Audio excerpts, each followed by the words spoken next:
I'm not a naturally patient person. I'll tell you that. I had my patience tested and it was negative, but so patience does come hard to me often, and so it was, but you're right. You're absolutely right. That is a learned thing, and I think that you learn that over time. That let this play out a little bit, see how this goes. Don't make reserve your judgments. I think the world would be a lot better place if we followed those three little words more consistently as people. Reserve your judgment.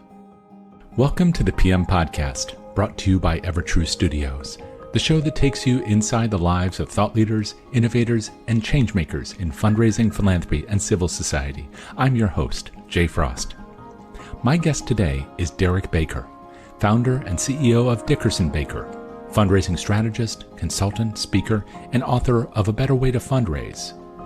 For more than 3 decades, Derric has helped nonprofit organizations strengthen their fundraising, leadership, strategy, and capacity for impact. What began almost by chance with his first fundraising position in 1990 grew into a career spanning frontline development, major gifts, capital campaigns, organizational leadership, and consulting. Today, Derric leads a national team of more than 50 professionals serving nonprofits across the country. He is also a leading advocate for reimagining relationship-based fundraising by using AI and emerging technologies to extend the principles of major gift fundraising across the entire donor base. In this episode, we talk about Derric's journey from his childhood as an itinerant pastor's son to the McDonald's breakfast that changed his future trajectory, the work in fundraising that shaped his professional life, and his thoughts on living a life of purpose. We have had these conversations all about the work. I haven't had a chance to explore, who is behind the work, but I do know that you are, because you've talked about it in your book, you're a preacher's kid. I am. Well, what does that really mean? What is it? Tell me about what that was like growing up. Where are you from, and what was that like? Yeah. So one of the things about being a preacher's kid, especially in the day that I grew up as a preacher's kid, it's really hard to answer the question where you're from, because particularly in those days, preachers, pastors stay at churches a lot longer today than they did when I was growing up. But you would be in a place for 3-4 years, and that was typically you're getting another, you're getting a call to move somewhere, and so we traversed a fair bit. I think one of the things that people don't realize about me is that I spent a very significant part of my younger years in Canada. My dad was a pastor that trained in the part of what was called the Christian Reformed Church, which most people don't know what that is, but it's a small denomination that punches way above its weight, but is largely based in the West Michigan area. So, of course, I was born in Grand Rapids, and that was home, and has kind of been home over the years, and kind of gravitated back and forth. But we spent a lot of time in my dad spent a lot of time serving Canadian churches, so that had a big impact on me over the years as well. I didn't know about the Michigan connection either, and so we have a big connection there. My family had a farm in Western Michigan, 20 minutes out of Grand Rapids, for 151 years. Oh wow! Whereabouts? In a little town called Lowell. I know it well. Yeah. How do you know Lowell? Why would you have been there? I don't remember why I was there, but I can remember, many times being through Lowell, and so So I don't know if you were a sports guy, because of course those teams all played in Western Michigan against one another. Yeah, like the that Red was Arrows. Probably it. Yeah, it's probably it. But wow. So that's a very specific kind of place. Describe what it was like growing up there. Well, I actually grew up in kind of the urban center of Grand Rapids back in the day. My father went to Calvin College and Calvin Seminary, and I kind of followed down that path. And the old campus of Calvin College, if anybody knows Grand Rapids, it's now kind of, I think, the Grand Rapids School of Music or something like that. But it was not where Calvin University is today.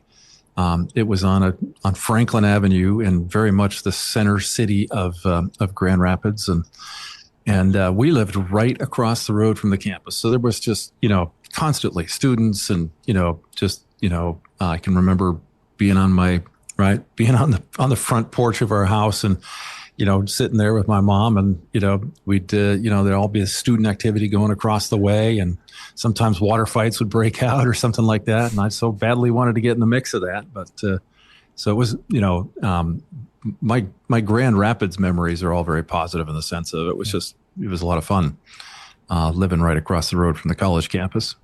But as you say, you were traveling around. So then you all went to Canada when you were young as well? Yep. We, I think I was about 6 or 7 years old when we left Grand Rapids the first time, and we ended up going to a little town in southwestern Ontario called Simcoe, where my dad was serving a church plant. Very small. It was kind of a very small church, kind of starting out, staying in or meeting in little rented, like a little rented Lions Hall or something like that to start. So. Yeah. His task basically was to get the church planted, and they, get a church built and get a church a church started there. And it's kind of cool because that church stands to this day. I remember when they built it, and it was so it's that was a fun experience being part of that as well. Just being part of a growing new dynamic church starting from scratch. Yeah, it sounds almost like mission work versus, being the parish priest or something. You're starting from scratch. Yeah, kind of. You're going into a community, and there was it was a church plant from another church that was not too far away. So they started with a core, and started from scratch. But for people who aren't familiar with this, or maybe have never belonged to a church or a synagogue or a mosque, they may not know what it's like to be a kid in a family where faith is the center, and especially when your father is the minister of that church or the pastor. So they might be thinking about Footloose or something. So help us to paint a proper picture about what it was like for you as a kid growing up, and the role of faith in the discussion of the family, because I'm sure it influences your thoughts on philanthropy among other things. Absolutely. One of the things that I think is interesting when you grow up in a in the home of a church leader like a pastor or a whatever the case may be, is churches. Faith is not just faith. Faith is all of the stuff that comes along with it, right? The faith is the church stuff. And, honestly, today, I have probably developed, because of my upbringing on the church side of things, right? All of that sort of side of things, I've almost developed a little bit of an allergy towards institutional church. I think when you grow up in the church, and you have to be, if there was something happening at the church at the time, we were there, right? We had to be there. Every service at the church, we had to be there. And I think the things that you see too is, pastors are humans. And, my dad went through some tough stuff, and he was, right. He was a wounded leader. One of the things that that we can talk about is my mother passed away, when we were young. So during that church in Simcoe, Ontario, my mother passed away. Had a huge impact on our family, right? The pastor, no matter how they're feeling, no matter where they're at, they may have had a, breakdown, over breakfast Sunday morning at the table. They've still got to climb up that pulpit at 10 o'clock in the morning and be a church leader, right? And you can kind of experience all of the things that go on kind of associated with institutional church life that, are not always, they're not always aligned with, kind of authentic spirituality and, faith experiences, if I might say that. Yeah. How old were you when you lost your mom? I was 7, just 7 years old. Yeah. So it was short. She died of cancer. And I was the youngest in the family. So it was tough. It was a tough experience.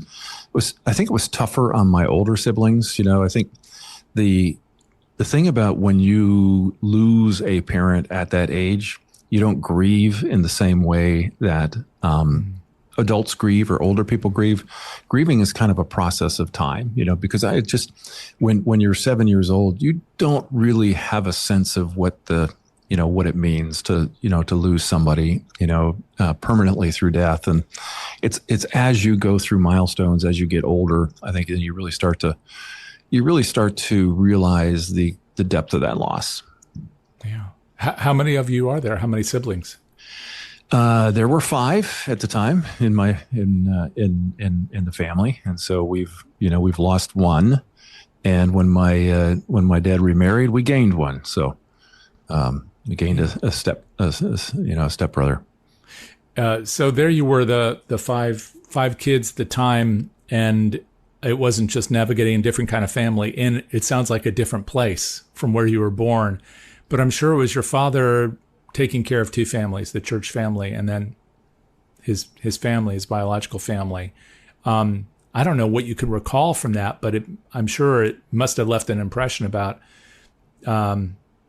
being present as a father.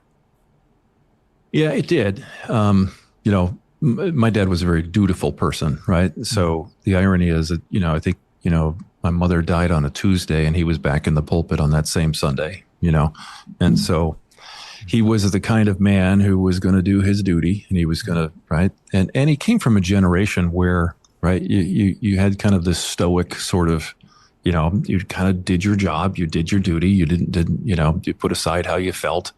But, one of the interesting things, I think, in an experience like that, when you talk about, yes, he had his church family and yes, he had his family, in a sense, it's interesting because I think for us growing up, I think one of the ways that my dad dealt with his grief was by pouring himself into his work, right? And but there's a compensation that happens because your church family just really, when something like that happens and you're part of a church community like that, a faith community like that, you get folks that just really come around, and just surround you and just help you. So we had, we kind of had, the irony is we had a father that was pouring himself into the church family, but we had a church family that was pouring themselves into, into our family. And so it's just an interesting dynamic because you also then see the real positive things about those sort of, faith experiences and being part of those faith communities is the support that you get and the loving kind of support that you get from the people. And that's to me what church is about. The thing that I said earlier, I have an allergy towards kind of the institutional church, the politics of the church, all of that sort of thing. But the thing I think that is real authentic where faith communities and churches are so important is that sense of real community, that sense of we care for each other. We're there for each other. We support each other. That authenticity of that human connection. You talk, I know, in your book about service, or you make reference to service, probably a lot more than once. But I'm remembering a passage where you talked about that and how that's defined. I wonder if some of that comes from you're witnessing all that at a really early age. I mean, not just the service that a minister or a pastor has with his church, but also, as you're saying, the congregation has with their pastor, about what the idea is, about what your responsibility is to one another. Yeah, I think that's absolutely true. I think that when you go through that formative experience, I think that you have that sense of taking care of others and making sure that others in their time of need are right. And I think there's also a sense where you get that sense of you're going to pay back. You want to pay it forward. You want to help others because, others have helped you. Growing up, it was always drilled into us, that don't chase the almighty dollar, right? There's something more important to do, a sense of purpose, and when I was growing up, you basically, your basic options for that, if you want, were, well, I'm going to be a doctor, I'm going to be a preacher, right? There were certain defined things that you did that were kind of service things. And, the real irony is that, just talking a little bit about the career that I ended up in, the thing that I love about fundraising and working in nonprofit world is exactly that it is such a service oriented business. You are you are serving people in so many different ways. I mean, there's in the direct way, ultimately you're serving donors, right? You're serving folks that are supporting you're serving the folks that are partnering with. It is in many ways as a fundraising position. It's kind of a customer relations position in a sense. But on top of that, it is the downstream impact of that, because of the, money ultimately is the fuel that drives ministry and drives mission. And so it is really the thing that if you're doing a good job in developing those resources and ultimately in serving the people that are giving those resources, you have more resources that can be applied downstream to, serve more people. And so it really is, for me, a very, rewarding career.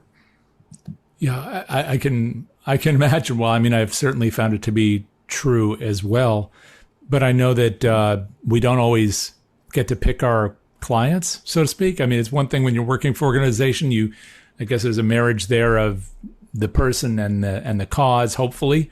But when you're doing all the things you've done, I know we'll get into that a little bit more, but sometimes people come to you and then you make a decision about whether or not that's a good partnership to help them in their journey to generate that resource and achieve that mission. So maybe we can touch on that for a minute and then we'll go back to it later. But have you found that you were making choices about the causes, the clients that you worked with on the basis of kind of your purpose orientation? Well, I would say one thing kind of at the outset. There are, for the most part, I choose not to work with organizations that are directly doing things that are contrary to my values as a Christian, right? Mm-hmm. That there are fewer of those than most people would assume, and so, but then beyond that, I also don't want to work with folks that are hostile to what I believe, right? Mm-hmm. And so even if they're not doing something that is, so those would be exceptions more than anything else. It's very, very rare that we'd say, you know what, we're not going to, we're not going to work with that individual or that group or whatever the case may be. One of the things in our business is that our services are typically bought, not sold, if that makes sense. And but talk about that. Talk about that difference. Yeah, I actually said that backwards. Our services are sold, not bought. And so somebody doesn't come into our store and say, I want to buy that. And so, kind of randomly walk into our storefront and say they want to buy something off of our shelf. It comes through inquiry and it comes through kind of, discussion and conversation. And then there's kind of some mutual discernment. Is this a good fit? And then, you begin to go further down that conversation road till a proposal goes on the table. And then you have you come for a presentation, you have a further conversation. And if any point in that conversation, it becomes apparent that this is not a good fit for either party, it's relatively easy to kind of find an exit ramp. And so it's not like, I'm not going to work with you folks, right? So it's kind of like, what, this, it doesn't sound like we're the perfect fit for you guys, but let me recommend so-and-so who might be a better fit or something like that. And so it's a very different scenario in the type of work that we do in business to business kind of, client service work than it would be in others. But that's one of the things that we can do. Other than those things though, Jay, I'm really right. It's very rare that we'll say, no, that's not a good fit for us.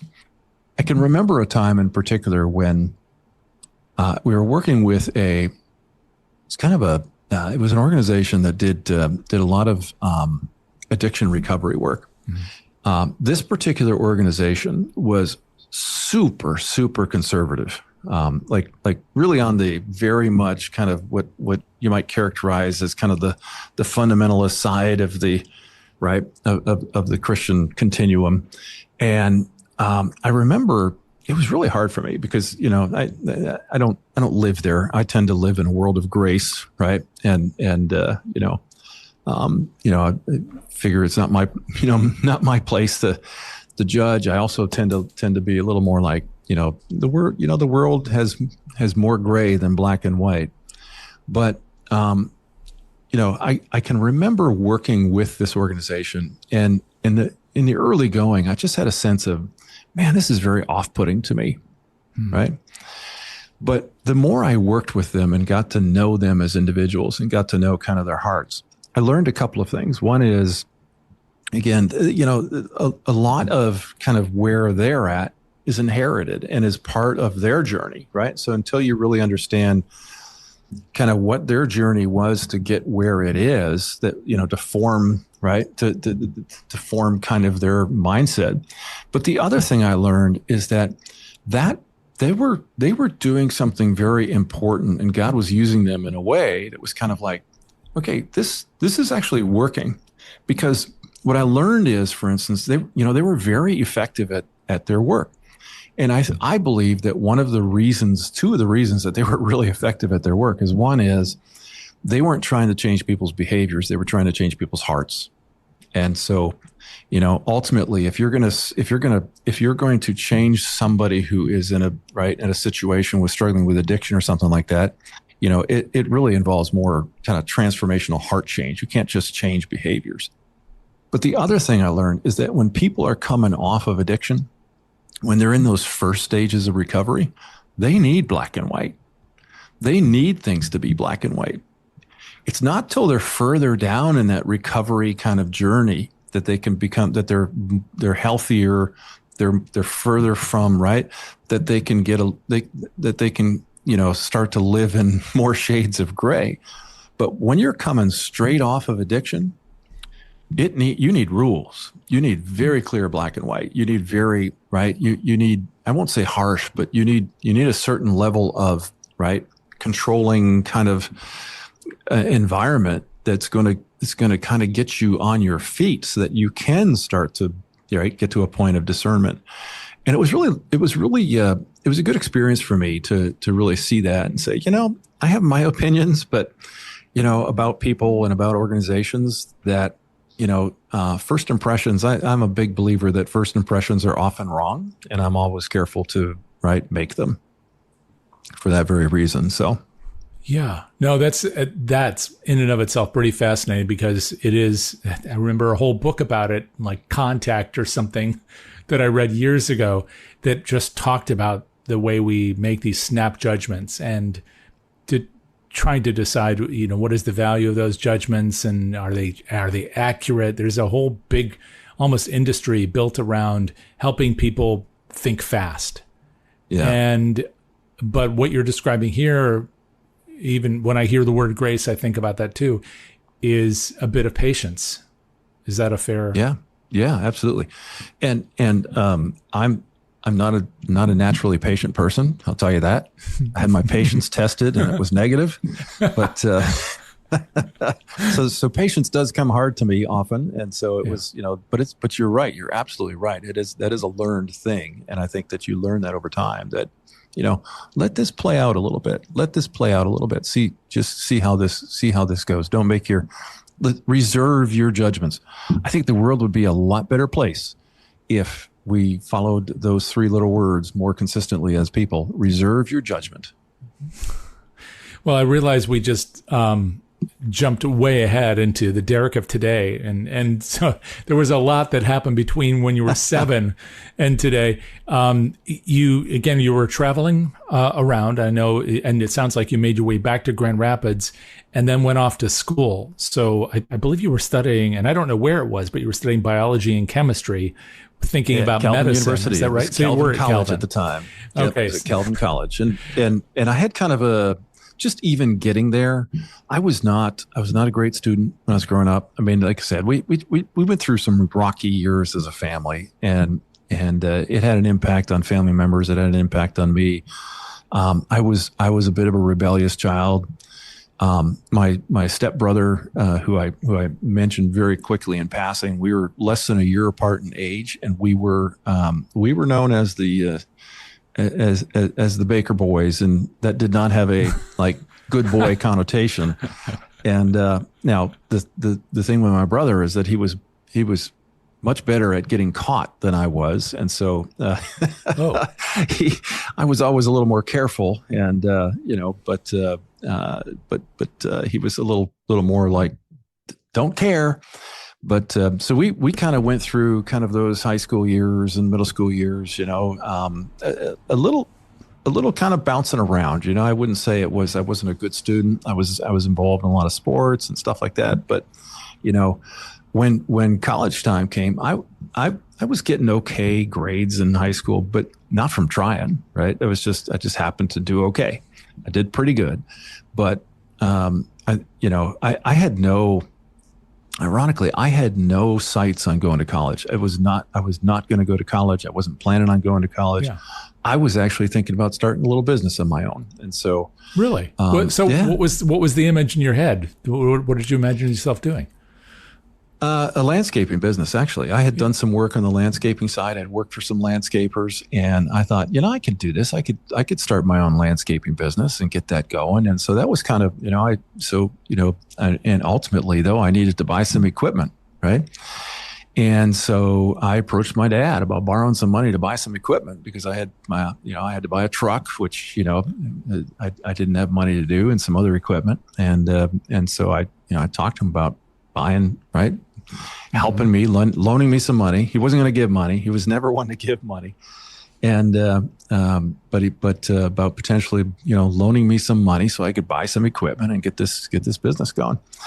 And he really, I remember he took me out to a really fancy restaurant called McDonald's. And, so we had to sit down. I think it was right. If I'm not mistaken, it was right when McDonald's was starting to serve breakfast. I think it was the first time we had gotten breakfast at McDonald's. And if my memory serves me, that was in the mid 80s, early 80s. And I might be confusing that, but I think it was a breakfast, but I remember it was a McDonald's. I remember specifically which McDonald's. But and he was like, "No, you've got to go to college. You've got to go to college." And don't. All along, I dedicate my book to my dad, and I don't remember the exact line. If somebody wants to read it, they can read it. But it's something to the effect of that my dad really pushed me to a career and purpose, right? And I was very much into wanting to get into entrepreneurialism, and I said, the beauty of it is how those two have now merged. And the only thing I'm sad about is that he really didn't get a chance to see that, right?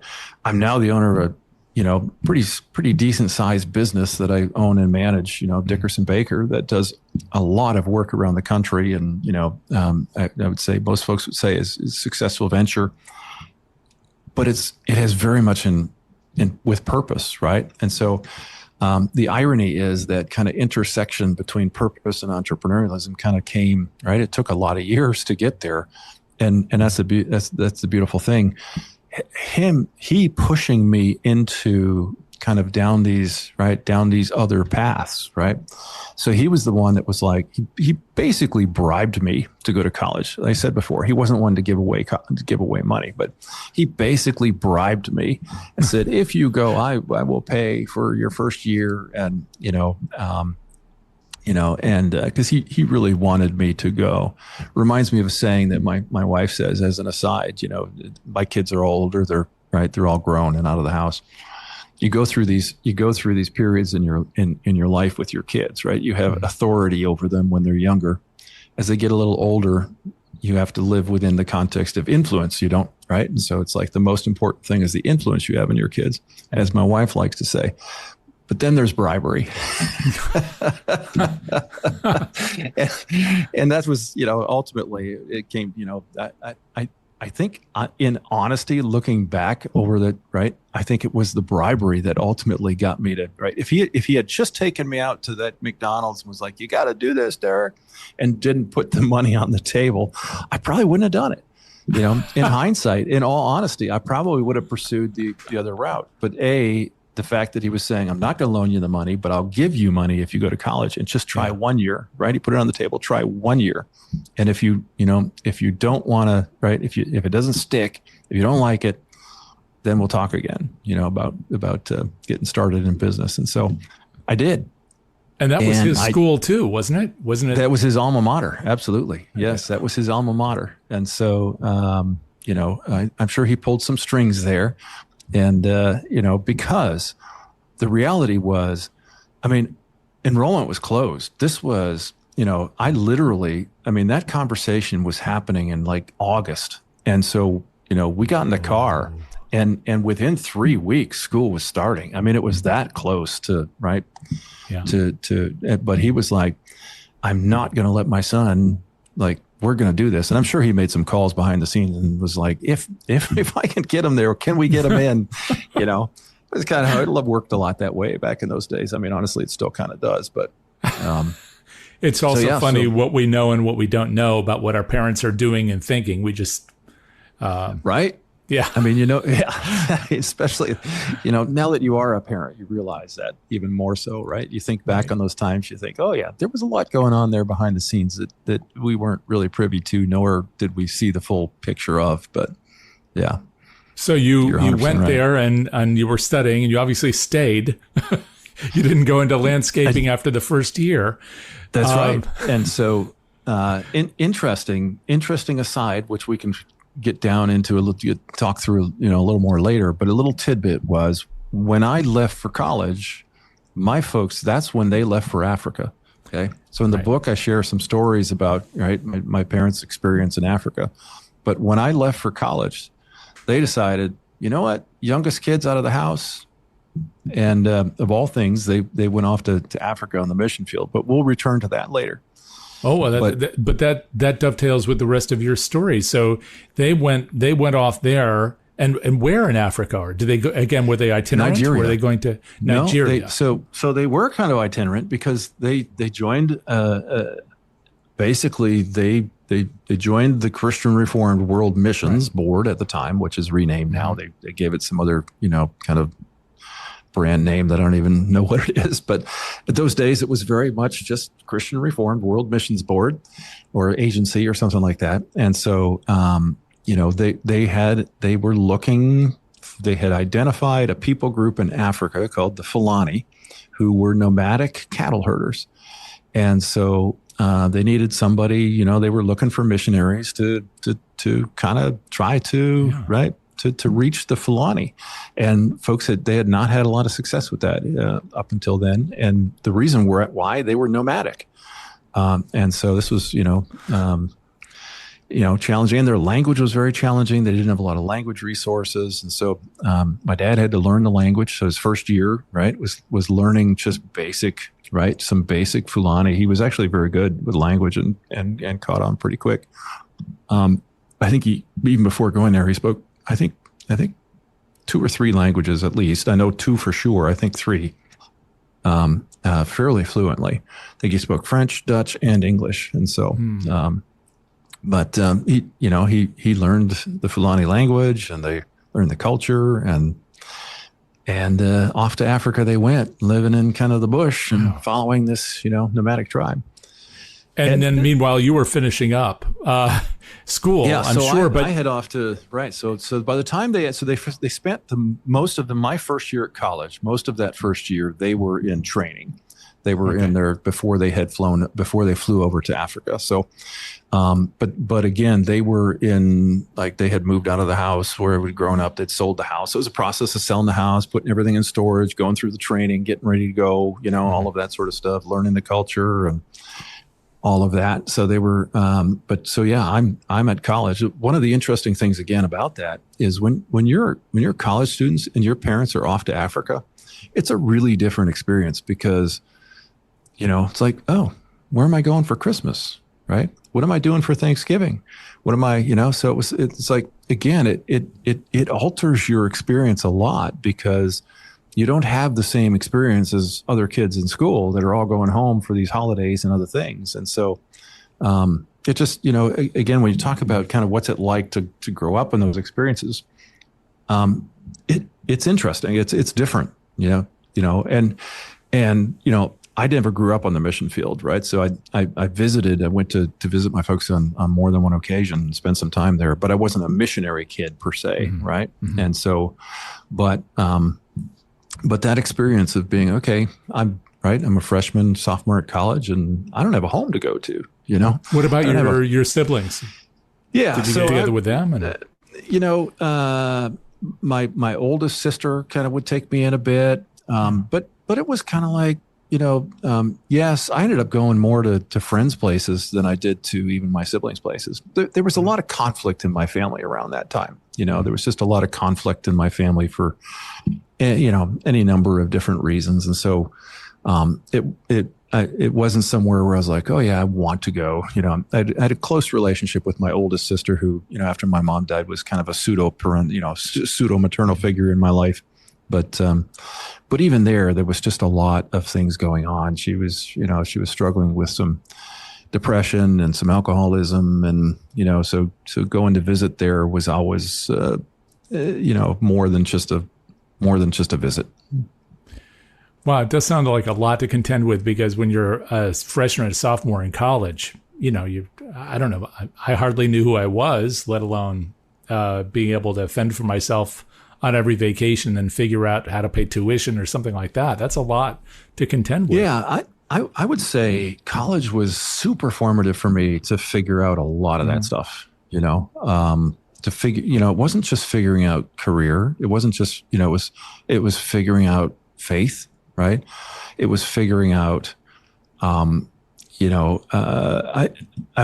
really wasn't on a good footing in so many different ways, when I arrived at college, and I had to really figure out, who I was in the context of me and not, right.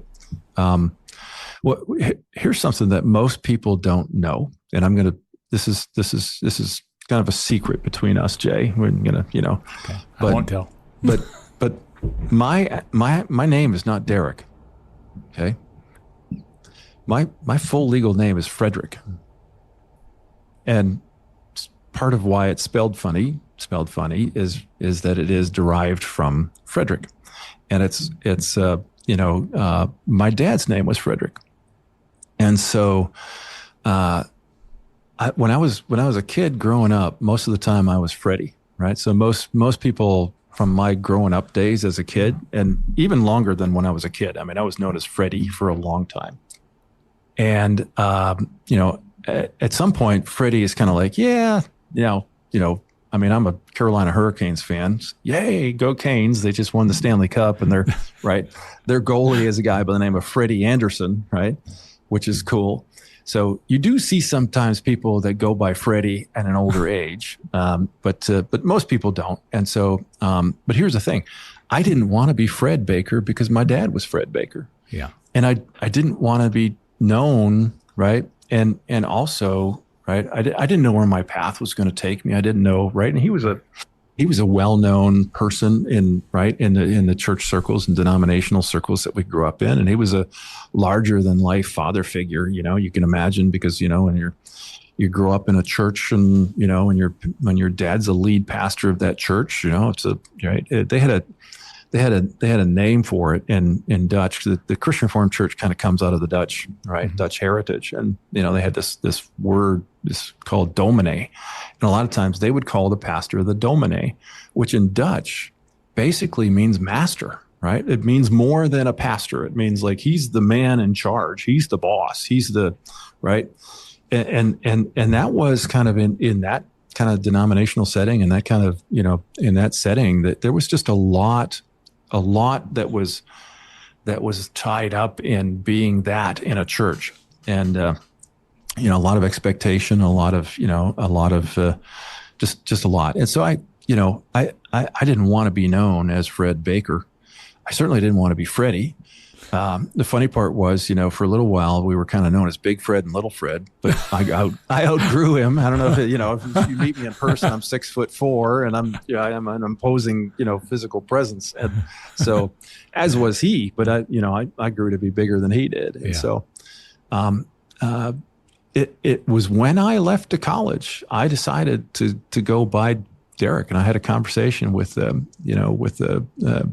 sister-in-law, and she was the one that was like, because it's like, it's just, she was the one that convinced me, just just start going by Derric instead of Fred. It's the same name. And so, when I landed at Calvin College, I literally landed with a different name than I left with. And so I was really trying to figure out who I was outside the context of this family that, had been really so much the center of life for so long, because it was so tied up in church life. And we all went to a parochial school that was part of the church, right? So your school and your church and your evenings and your social life and everything's kind of tied up in this stuff. And, here I am arriving at this college where my dad was, where my dad's alma mater, where I grew up across the road from the original campus. Right. And, he's known. And, so I'm like, I'm not going to show up there as Fred Bakker. Right. I want to be me. And so I started going by Derric. And ever since I've been Derric. It also sounds I still have a few people in my life that still call me Freddie, by the way. But it does sound like a point at which you just decided I am who I am. That's a definitional moment for who you wanted to be. I would say I will be who I am. I arrived there as a definitional moment saying, I will be who I am. Mm-hmm. But I hadn't figured it out yet, right? It took me, it probably took me, a good 5 years to figure that out. Yeah. And I was questioning a lot of things, career wise, what I'm going to do, what I believe, where, it's just so many different things. So it was super formative years for me to figure those things out. When you grow up as I did, right, you don't have a lot of footing. You don't have a lot of footing. You're moving from place to place. You're different church congregations, and you do live in a glass house, but it's like so much who you are is who you're perceived to be. And then of course my mother dies, and we're family conflict. So it's kind of like you really the analogy is it's like you go to a hockey game and you watch these coaches cross the ice in their dress shoes, and you could just tell they're walking like very, very carefully, because they don't have a good footing. And so they're very tentative, and they're very, they're unsteady. And, all they want to do is get to the bench, where they can get to the other side. But they always have to walk across the ice, because they come in with the players, and the players, off the locker room side. And that was kind of me at college. Right. It was me at college. It's like, okay, I'm on some slippery ice here. I'm not sure what my footing is, and I'm going to get there. I'm going to get to the bench on the other side of the rink. But, getting there took a little bit. Now, after you got out, of course, your career has gone through, I guess, almost 3 very distinct phases. But did you have a sense about where you were going to go at all? Because I have the impression from your book that, in fact, I think you used the word directionless, which is a pretty harsh self-assessment. But you said that after graduation. But something that struck me in that passage was that you were referring to how you were also married. So those are 2 things that I don't usually think of in the same breath, about being kind of trying to figure out where I'm going, but then I've, sunk my teeth into what I'm sure you were anticipating would be a lifelong relationship, given your, it was the only thing I really felt certain of at that time. And that was partly what, it was like, found the love of my life. Yeah. Gonna follow her. And this was in school. So you met her there? So she was a year ahead of me. Okay. We met in school. She was also in biology. So we kind of met through, mutual friends, and she was, she was a biology student. And the irony is she became a physician. There were 2 things along the way that, became apparent to me. I realized pretty, far into the process that medicine was not for me. I think, number one, I didn't have the patience for it. I related before, but particularly courses like, I remember courses like zoology, where, these are weeder courses for people like me, right? And it was just something that was like, oh, I just hate this stuff, going through this rote memorization. And I'm not that kind of a learner, right? And the reality for so much of medicine, you have to memorize a lot of stuff. You have to remember stuff. You have to, right? And I think what's interesting now with technology, it's less important to have as much in your head as it was back in those days, but you had to be able to retain knowledge at a pretty high level.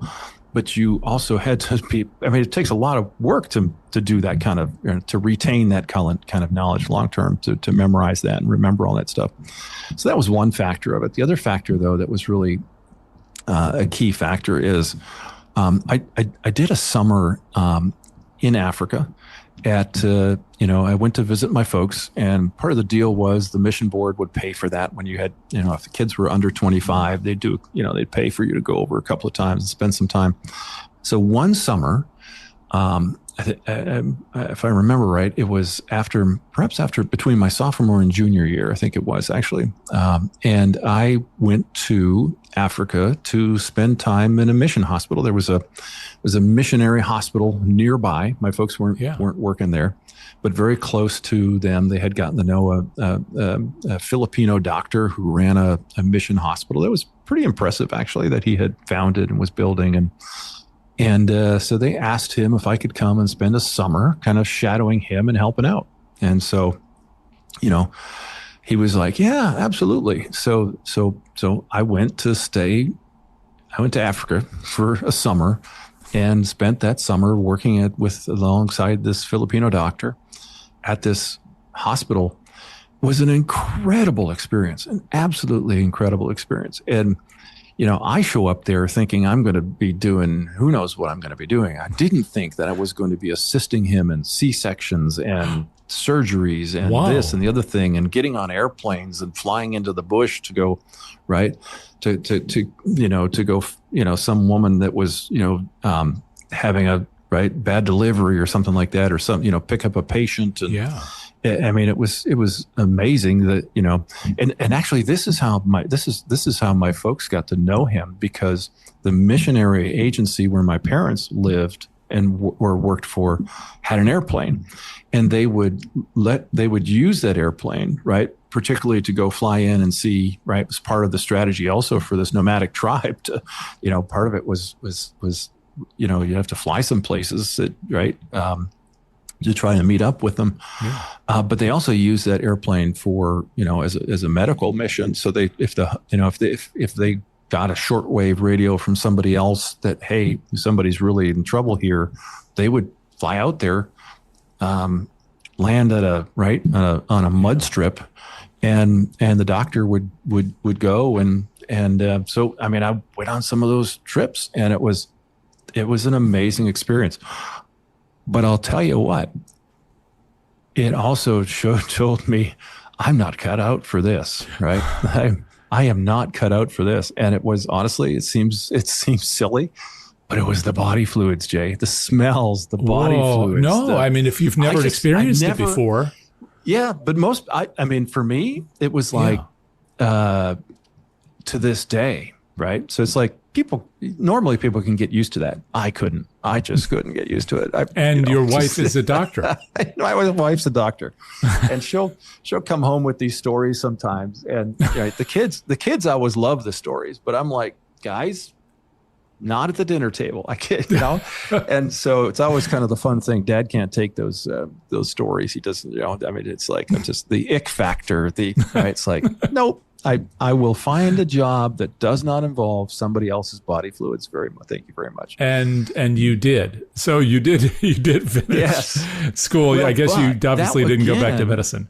But that again was, I come back from that trip with this moment of I've been trying to work. I've been working hard towards this goal of medical school and realizing I don't want to do it. And what I also realized in the introspection of that I made that decision for all the wrong reasons, right? I made that decision because, hey, it was kind of, please my father. It was like, hey, it's make good money. It's a status thing. It's like, I'm going to be a doctor. And I didn't really think through, do I really want that? Is that the fit for me? Is that something like, it wasn't. And again, by the time I actually figured that out, now I'm entering my junior year of college, right? Now, what do you do? It's like, okay, what am I, if I'm doing a dual major, and I was literally majoring both in chemistry and biology. So not a biochemistry major. It was a biology major and a chemistry major.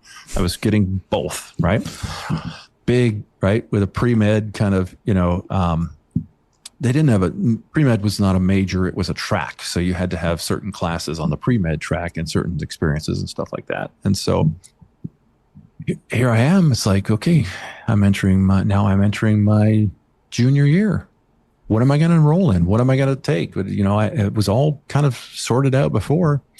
Now I got to start thinking about some other stuff. And again, still the footing's not there yet, right? I'm still trying to figure it out. But that's around the time when I met who is now my wife. And, that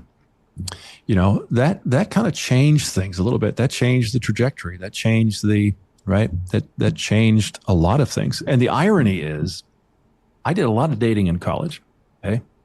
When I got to this particular point in my life, I had stopped dating because I didn't know what I was going to do. Right. So it's like, okay, I'm pre-med. I got this tracked out. I can date and everything else, but it's like, I have no idea what I'm doing now. I don't know. Right. So it's like, I don't want to date right now because, the whole dating scene, particularly in those days in college, kind of was centered around, oh yeah, what are you going to do? Right. It's like, hey, is this guy marriage material? Is this person marriage material? Especially, when you're going to Christian college like that. Yeah. I was like, I don't know, I have no idea. Well, this apparently didn't scare your lady off. So, right.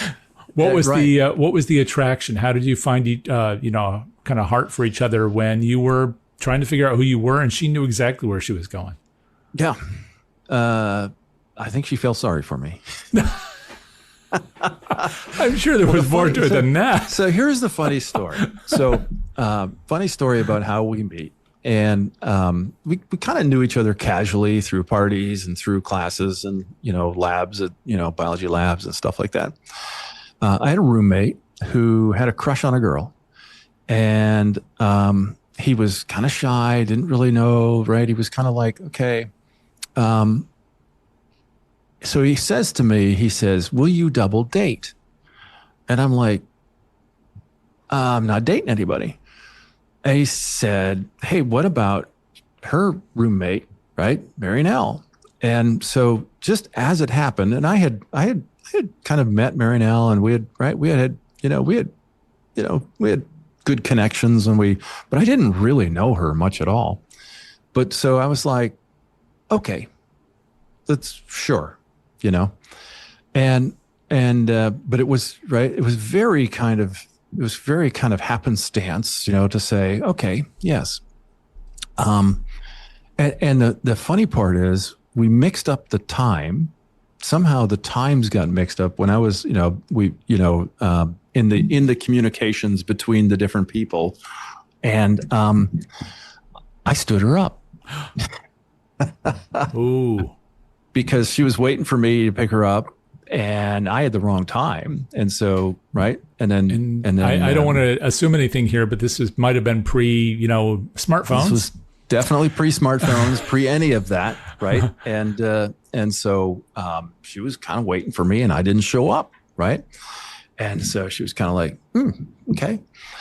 And, and then when I realized it later that I messed it up, I was like, okay. And so I actually gave her a call. I'm like, hey, sorry about that. And, didn't really, I wasn't, because it was kind of one of those dates where it was kind of like, we were going to double date. It was kind of like, it wasn't, and I really wasn't into dating at that time because of where I was at in my life.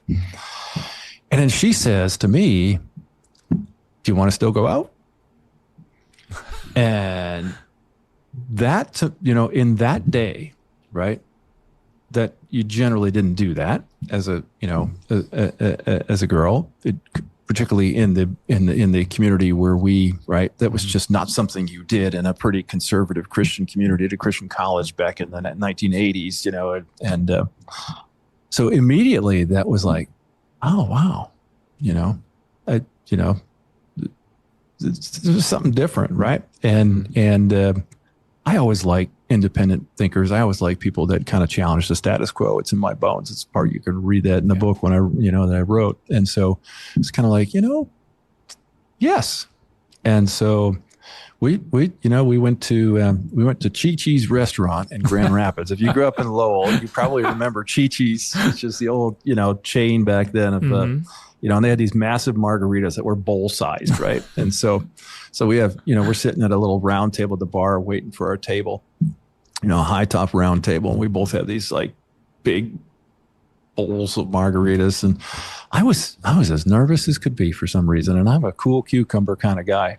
And I was just so nervous. I was like never nervous on dates. It's like, but I was super nervous. And, so we're having this conversation. Well, I spill my big bowl of margarita. Big bowl of margarita is just spilled. I mean, a mess. I mean, you know what I'm talking about when I use big bowls of margarita, yes. Right? At Chi Chi's. It's like these, and I knock it over and it's clank. It just makes a mess. I think it broke, of course, making a spectacle, making an impression on the first date. So this is our first date, right? And so second date, we go to a Chinese restaurant, okay? And I'm wearing like a yellow polo shirt, and or something with sweet and sour sauce. What do? I spilled the sweet and sour sauce. Now I'm wearing red sweet and sour sauce all up and down my yellow polo shirt. This is 2 dates in a row. I'm thinking to myself, what is going on with me? Like this, this is not me, right? But that was it. I was captured. I was captured. My heart was captured. I was like this nervous, right? Obviously have settled down, but it's just, as you just, was the love of my life sort of deal. So we're still together all these years later. We've been married almost 40 years now, and have 3 kids together. But yeah, but as I said, she was a year ahead of me, and so she was off to. And by the way, she's Canadian. She grew up on a farm in Canada. I share a little bit in the story, about her dad. Remember, if you read the book, you can tell, the story I shared about him and the crops and as a farmer, and grew up on a dairy farm in Canada. So something you can relate to is, a southwestern Ontario dairy farm is not that different from a West Michigan dairy farm in a lot of ways. But, so she's graduating and she's heading back to Southwestern Ontario to start a graduate degree. She got into, University of Western Ontario. So at that moment, I have no idea what I'm doing.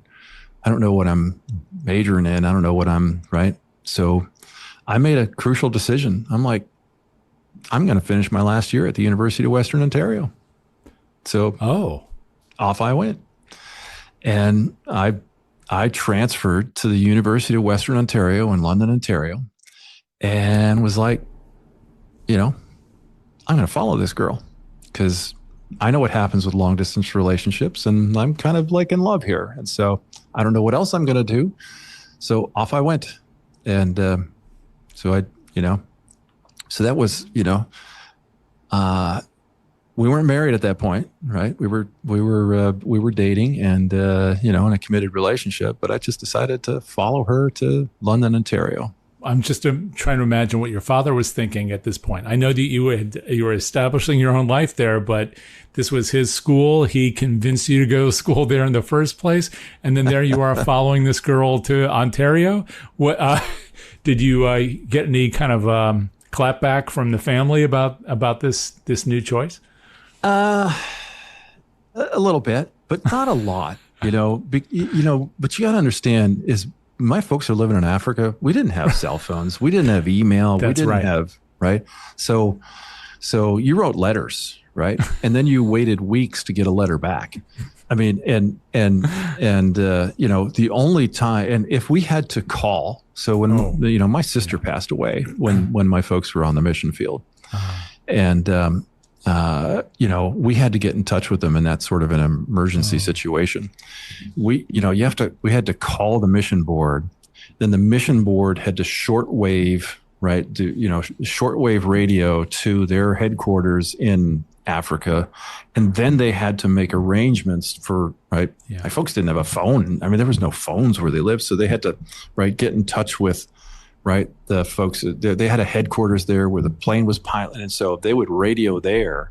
And then, right. And it was like, okay, my folks had to travel hours to get somewhere where they could make an overseas call so that we could find, and we had to, it was all, right. I mean, people don't realize what, that wasn't that long ago. Right? That wasn't that long ago. So it wasn't like conversation with dad over dinner. Hey dad, I'm right. It was right. So it was kind of like they were over there living their life, following this tribe. And his biggest concern at that point was, well, gee, my son's transferring college. He was in a different place and a different life and a different, yep. So you obviously you went up there, you finished school. This is where I know you in the book you talk about this, about then kind of almost stumbling into that development position, and that beginning these phases of your career, working within fundraising, which I guess you've already said in this conversation about finding that tie to the rest of what you already knew about living with purpose.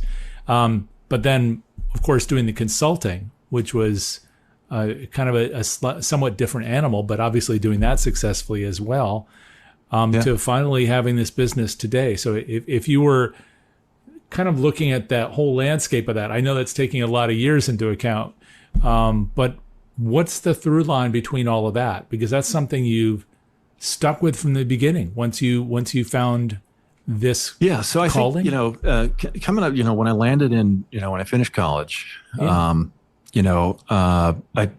landed a job basically at a trust company, and it kind of, I also started I got licensed in real estate. So it's like, okay, I'm going to do real estate sales, and I'm going to be working at this trust company, and, and actually did pretty well. I was closing deals on the real estate side. I was doing a little commercial work, and, I was on the one hand getting a full-time salary for the day job, and I was doing the weekend thing with real estate.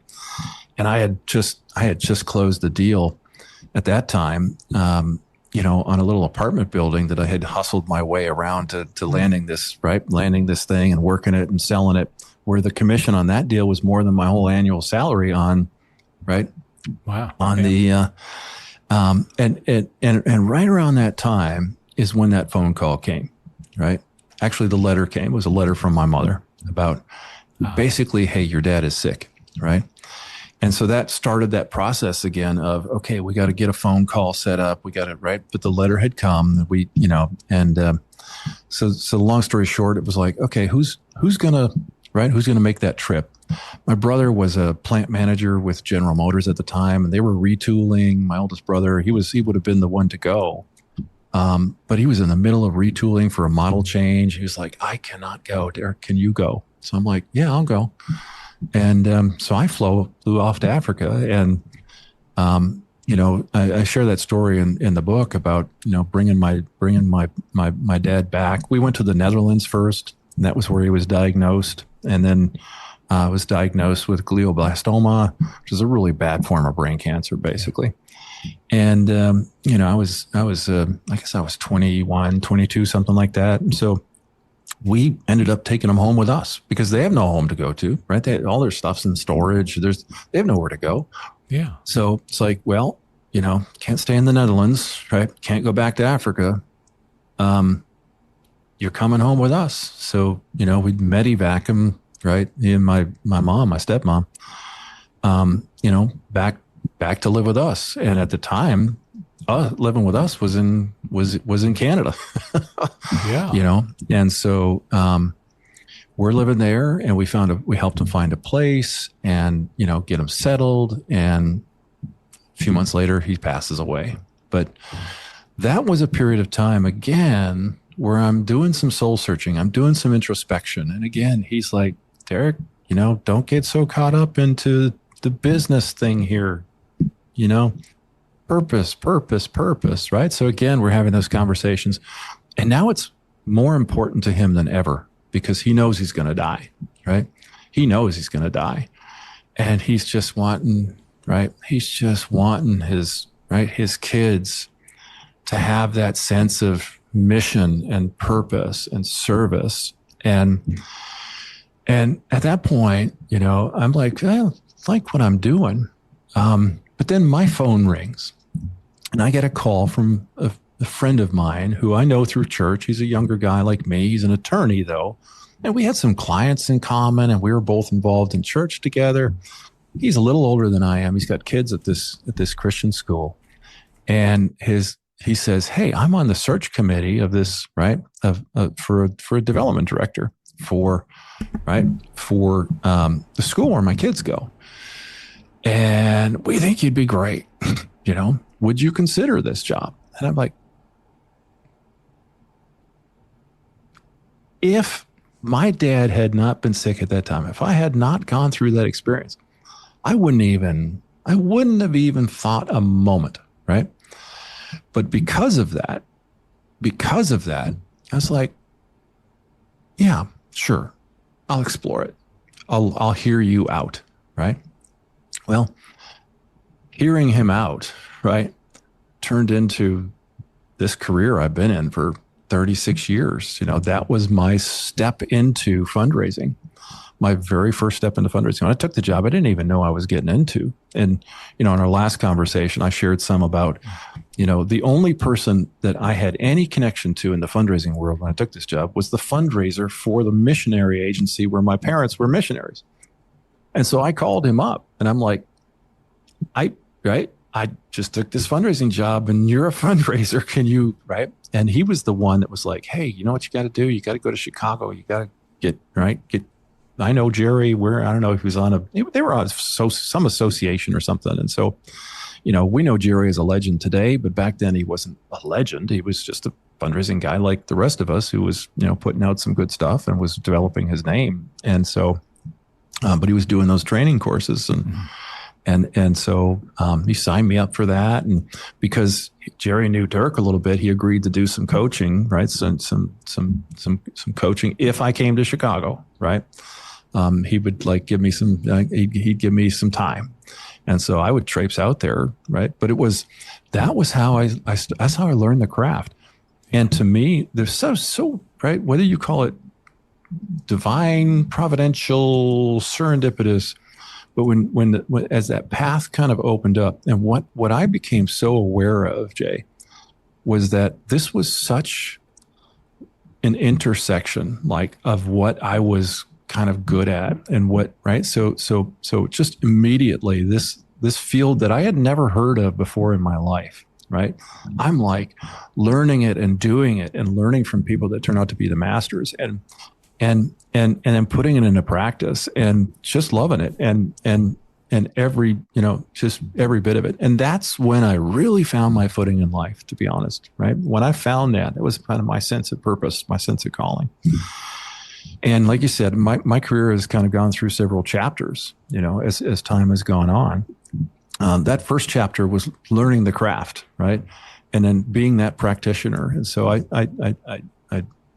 left that original job, and once my wife finished her graduate degree, we moved back to the U.S. and actually went to Chicago for a position, and then ended up back in Grand Rapids. And so we moved again when we started our family. So when our first was born, that's when we moved back to Grand Rapids. So we spent a few years in Chicago. So I did that first job, in London and at that Christian school as a development director. I went to Chicago and took a job with an organization there. we moved to Grand Rapids, where after we started a family. And so I spent about 10 years as a practitioner, as a fundraiser, in varying levels of and started to oversee a team and kind of progressively move up in the world. And so in Grand Rapids, at the organization I was working at, we had hired a consultant to help us with a campaign, and at the end of that campaign, that consultant was like, "Hey, come work for me," and that started the next chapter of my life, which was getting into consulting, right? And so that was a completely new thing. And so long story short, I spent the better part of 10 years in consulting, and I ended up leaving that original firm for a number of different reasons. He got sick and sold the firm, and I ended up transitioning to a different one. Towards the it's probably about 10 years, not quite 10 years, but about 10 years in consulting. I had the opportunity to, one of the folks at the consulting firm where I was working was retiring, and I had the opportunity to buy in. They offered me to buy his shares and buy in. And at that point, I really made a decision, I love this work. And around that time as well, my wife had made a shift because she had originally started out in medical research. So her original degree and original work was in medical research. And the position that she took in Chicago was actually to do medical research. And so she did a lot of years in immunology research and laboratory research. And then ended up then saying, I'm going to go to medical school. So, applied for medical school when our kids were a little older. And then so she had finished now. So we're at the point now where she's finished her medical degree, and she's now starting actual practice. She's done all of her training, and we're still living in Grand Rapids, Michigan at that point. And she basically says, hooks up with a recruiter to start looking for full-time gigs. And she's like, "Honey, I am so done with Michigan winter. If I'm heading down south, you're welcome to come with me, but we're not doing West Michigan winters anymore. And if you grew up in West Michigan, you know what I mean with West Michigan winters. They're right. Yes, they're awful. They're not. Yeah. They're the worst of it was what she hated the most about them was the sun doesn't really shine for months during the winter. It's just gray. You have that lake effect. It's just gray. And it's not awful cold, but it's damp, and the cold gets in your bones. The sun doesn't shine. You get this heavy snow, this wet snow. She hated it. Right? And she's Canadian. Right? So she was like, "Can we please go south?" And, our oldest was getting ready to start high school. Our second was getting, was starting middle school. So they were both transitioning schools. Yeah. Our son was young enough, he was only 5, so he was young enough that So we moved down to North Carolina at that point, and so this is the point at which I'm being offered this opportunity to buy into the firm. The same point, we're moving. Right, my wife wants to move down to North Carolina, and now I had conversations with the firm about because they worked nationally at that point, but I decided, you know what. So the cool part of this, again, it's just, it's the path, it's that journey. And the cool part of it is I was ready to start my own thing. And this was 2010. And, we're moving down to North Carolina, and I'm being offered this thing. But at the same time, now my wife has done her training, and all of a sudden she's going to make a 6-figure income. She's going to have health benefits. She'd been in training. For years, I was supporting her through school and stuff. There was no possibility I could start my own gig. But it all kind of came together again. And so that's when I started my own firm. And at the time, the firm was called Keystone Consulting. And it was actually, intended, it was originally Keystone Major Gift Consulting, because my intent was, I really want to focus on helping organizations, particularly nonprofits, get better at raising money, particularly from major donors. And so that has always been kind of my passion and my sense of calling. And so I left the firm, we packed up and moved to North Carolina, and I hung a shingle and started my own gig. And so that's kind of how DickersonBakker kind of got started. I acquired Clark Dickerson's firm in 2012, which was kind of a great opportunity, and that's when Keystone Consulting became DickersonBakker in 2012. But that founding moment was really in 2010, and we've grown like crazy since then, and it's been a fun journey. Almost 15 years. Yeah, yep. And now I feel like I'm entering the fourth chapter, right? And what does that look like? And what does it look like ahead?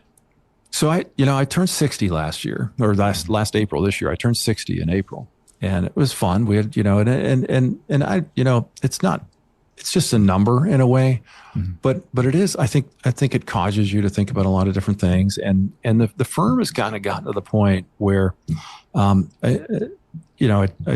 we started a fundraising agency, and I share this story, and it really, that's a big part of what the book is about is the why of that, what we're trying to do there. I hired Andrew Olson, who I think Andrew. Yes. I think a lot of folks, some of your listeners may know Andrew, but I hired Andrew to start that agency division, and it's gone amazingly well. And so I really made a decision, in terms of how I like to manage anyways. I like to hire good people and let them do what they're right. Let them do their life's best work. My mission at Dickerson-Bakker, I've written this down, is basically to provide the best possible platform for exceptionally talented people to do their life's best work. And that's what I love to do. I love to have people, right? I'll build the platform.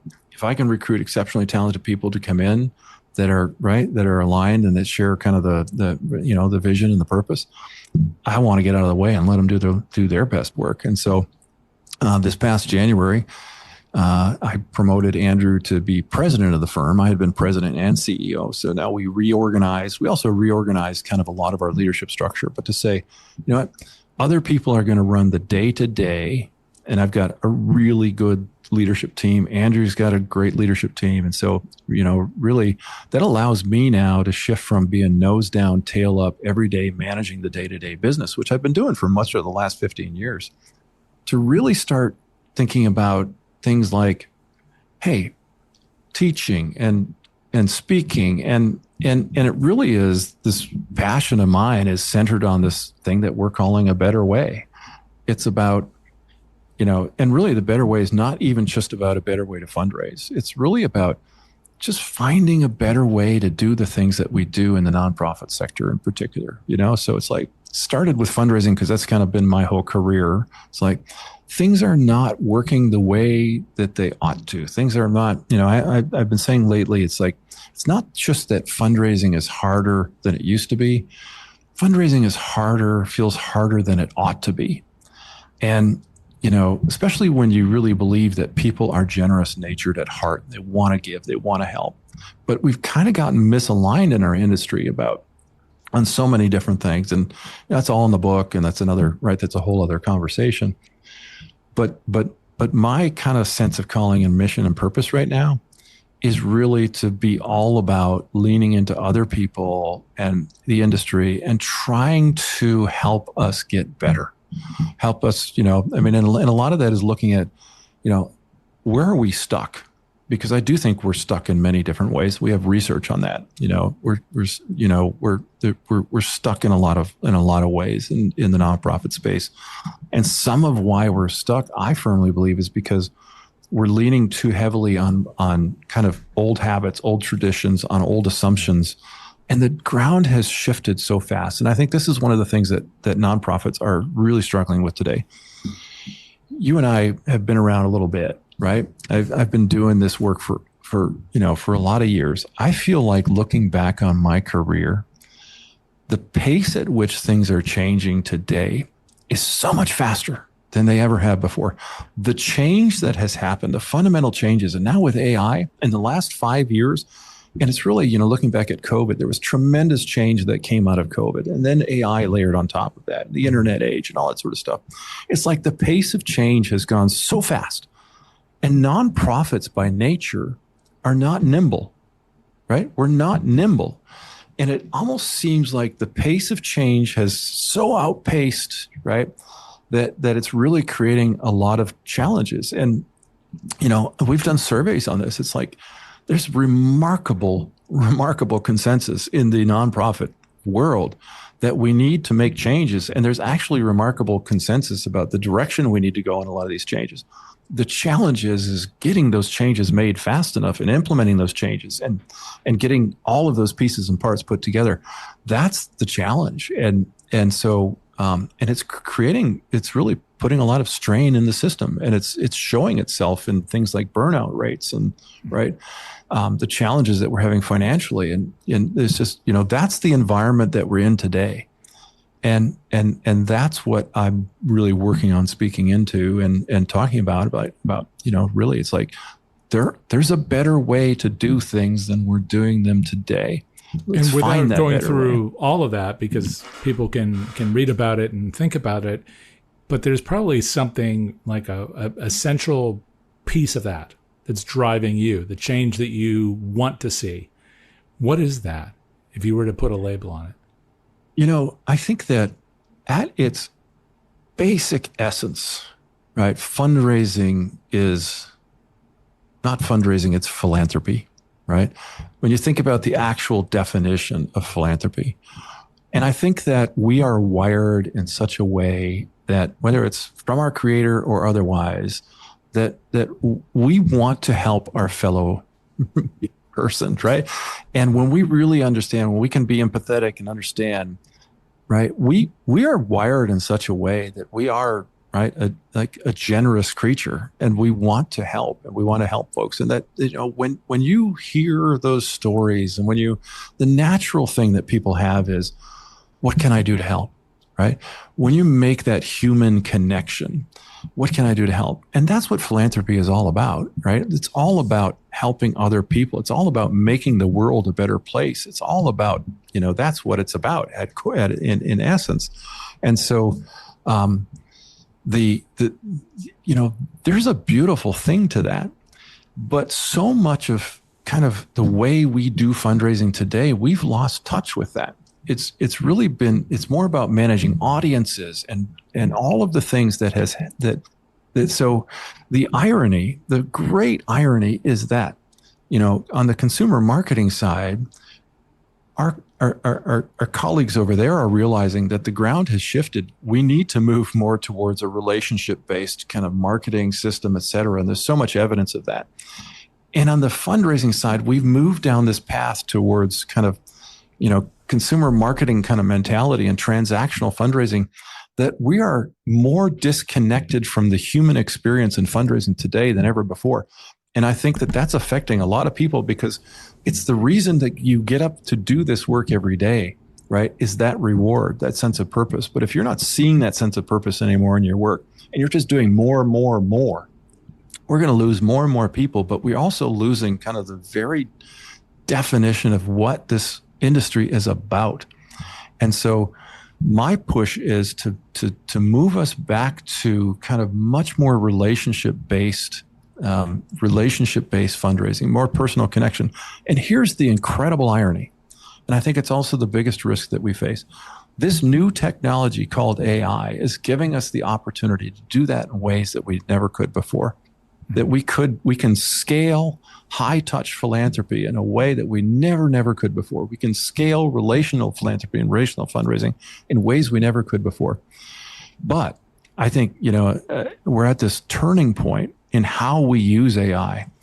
If we use AI to replace the human connection, I think our industry is in big trouble. I think we're just going to speed up the erosion.